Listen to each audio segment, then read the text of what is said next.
Hi, I'm Pete Kutzer with the Orvis Fly Fishing Schools.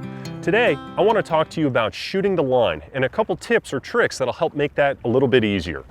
When we're shooting the line, what we're doing is we're actually releasing this line. We're letting go of some line during that cast, and we got to let it go at just the right moment. Timing's everything with shooting the line. To get that cast, first we have to make sure that we're getting a good stop on our back cast and a good stop on our forward cast. Now we need to be able to deliver that line out a little bit further. And to do that, to shoot that line, we got to let it go at just the right moment. And timing's everything.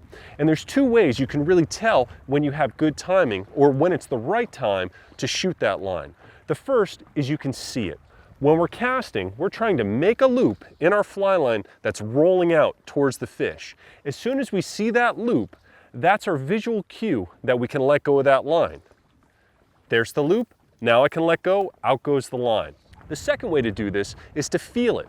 And to feel that cast or feel that time when to shoot that line, what we want to feel is that rod come to that good stop on that forward cast.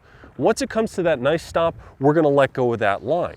Make our back cast, make our forward cast. When we come to that good stop, that's when we're going to let that line slide, right there. Strip some line back in, pick it up, stop the rod, let that line slide. Now, when we let go of that line, we don't want to let go of it completely. What we want to do is feather that line through our hands.